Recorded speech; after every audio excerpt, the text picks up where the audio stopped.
Hi everybody, today we are studying Psalm 36, and so if that's why you're here, you're in the right place. If that's not why you're here, study Psalm 36 anyway. It's only going to take you 5 minutes. Okay, you can download the PDF on our website at tobelikechrist.com as always. The author of Psalm 36 is, can you guess? Yes, it is David, once again. As far as New Testament references, Romans chapter 3 verse 18 quotes from Psalm 36:1, or at least the second half of Psalm 36:1. Romans has a lot of Old Testament references in it, and the book of Hebrews as well. I don't know which one has more. Matthew has a ton as well. I don't know. That's a good point as to why it's important to study the Old Testament if you're going to understand the New Testament. So check out Romans 3:18 at the end of this study. We'll drop down to our themes section. We have one theme, just one theme today.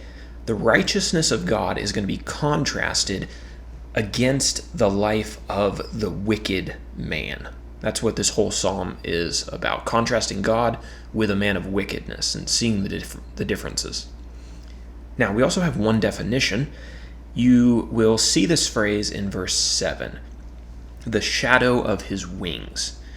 When baby chicks, like baby chickens, sense that there's a threat, they'll run to their mother hen and she'll cover them with her wings to protect them. I think a number of different bird species do this, but if you look it up online, chickens are probably the easiest to find. So in the Bible, God is described as doing the same thing for his saints or for believers, those who love him. He protects them by figuratively gathering them under his wings. We have 12 verses in this chapter, and I've broken it down into two sections. The first one is the wicked man. This is verses 1 through 4. Psalm 36 is a contrast between an evil man and a righteous God. The evil man is the first to be described here. So let's talk about the wicked man. The wicked person fills his heart with sinful thoughts, convincing himself that God's not going to judge him for the evil that he does and that his evil actions are never going to be found out. He's going to get away with all of this. He flatters himself, the text says, to believe this. He has a mouth that is full of deceit, of lies, and trouble.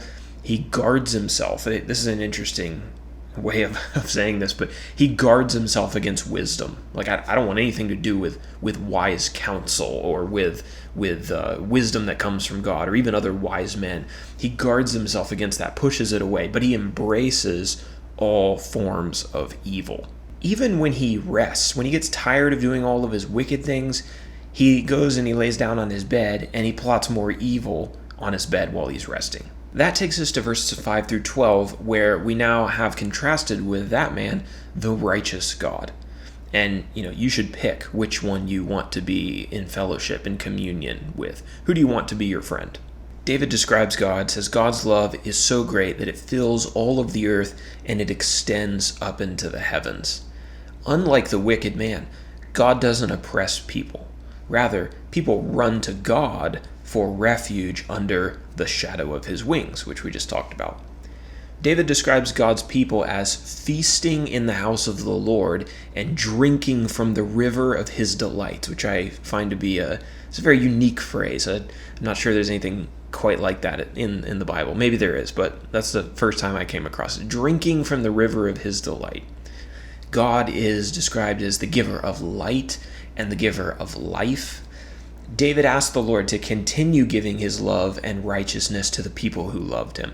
And he asked God to defeat the wicked man, to thrust him down until he's unable to rise again. Those are David's words in verse 12.